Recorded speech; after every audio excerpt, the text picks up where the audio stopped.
എല്ലാവർക്കും ഉള്ളൊരു ടിപ്പായിട്ടാണ് ഞാൻ വന്നിരിക്കുന്നത്. അതായത് നമ്മുടെ അപ്കമിങ് ബ്രൈഡ്സിനും ഗ്രൂംസിനുള്ള ഒരു ടിപ്പാണ്. എല്ലാവരും തന്നെ അവരുടെ വെഡ്ഡിംഗ് ഡേറ്റ് അടുക്കുമ്പോഴാണ് അവരുടെ സ്കിൻ കെയർ, ഹെയർ കെയർ കാര്യങ്ങളെ പറ്റി ചിന്തിക്കുന്നത്. ശരിക്കും നമുക്ക് ഒരു 2-3 months ബിഫോർ തന്നെ നമ്മുടെ ബ്രൈഡ്സും ഗ്രൂംസും അവരുടെ സ്കിൻ കെയർ കാര്യങ്ങൾ സ്റ്റാർട്ട് ചെയ്തിട്ടുണ്ടെങ്കിൽ നമുക്ക് മേക്കപ്പ് ചെയ്യുന്ന സമയത്ത് നല്ല റിസൾട്ട് ഉണ്ടാവും. അതിന് എന്താ ചെയ്യേണ്ടത് വെച്ചിട്ടുണ്ടെങ്കിൽ CTM എന്ന് പറയും. അതായത് ബേസിക് ആയിട്ടുള്ള ക്ലെൻസിങ്, ടോണിക്, മോയ്സ്ചറൈസിങ്, സൺസ്ക്രീൻ കാര്യങ്ങൾ യൂസ് ചെയ്താൽ മതി. അതൊരു 3 months കൊണ്ടൊക്കെ നമുക്ക് വലിയ കുഴപ്പമില്ലാത്ത രീതിയിലൊക്കെ നമുക്ക് എന്ത് ചെയ്യാം, നമ്മുടെ സ്കിൻ നമുക്ക് സെറ്റായി കിട്ടും. പിന്നെ അതുപോലെ തന്നെ ഹെയറിൻ്റെ കാര്യത്തിലേക്ക് വരികയാണെന്നുണ്ടെങ്കിൽ ഗ്രൂംസ് തന്നെ ഒരു 1 week ബിഫോർ തന്നെ എന്ത് ചെയ്യുക, അവരുടെ hair cut, beard setting, facials കാര്യങ്ങളെല്ലാം ഫിനിഷ് ചെയ്തിരിക്കുക മാക്സിമം. അത് 1 day 2 day ബിഫോർ ഒന്നും ചെയ്യാതിരിക്കുക. നമുക്ക് ഒന്ന് ഹെയർ കട്ട് ചെയ്തൊന്ന് സെറ്റ് ആയി വരെ നമുക്ക് എന്തായാലും ഒരു 1 week ടൈം എടുക്കും. അപ്പോൾ മാക്സിമം എല്ലാവരും എന്ത് ചെയ്യുക, ഒരു 1 week മുമ്പ് തന്നെ ഹെയർ കട്ട് ചെയ്യുക.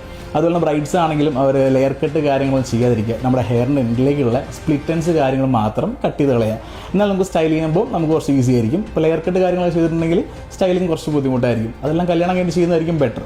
അതുപോലെ തന്നെ നമുക്ക് നമ്മുടെ പ്രോട്ടീൻ ട്രീറ്റ്മെൻറ്റ് ആയിട്ടുള്ള ബോട്ടോക്സ്, കെരാറ്റിൻ അങ്ങനത്തെ കാര്യങ്ങളെല്ലാം അവോയ്ഡ് ചെയ്യുക. അതെല്ലാം കല്യാണം കഴിഞ്ഞിട്ട് ചെയ്യുന്നതായിരിക്കും ബെറ്റർ. അതിൻ്റെ കൂടെ തന്നെ ഹെയർ കളർ ചെയ്യുകയാണെന്നുണ്ടെങ്കിൽ ബെറ്റർ ആയിരിക്കും. കാരണം നമ്മൾ ഹെയർ സ്റ്റൈൽ ചെയ്യുന്ന സമയത്ത് ഹെയറിൽ കളർ ഉണ്ടെങ്കിൽ നല്ല ഹെയർ നമ്മുടെ സ്റ്റൈലിങ്ങിന് അത്യാവശ്യം പ്രൊജക്ഷൻ ഉണ്ടാകും. അപ്പം എല്ലാവരും ഈ പറഞ്ഞ കാര്യങ്ങൾ ഒന്ന് നോട്ട് ചെയ്തോളൂ. എല്ലാവർക്കും യൂസ്ഫുൾ ആയിരിക്കും. Okay, by.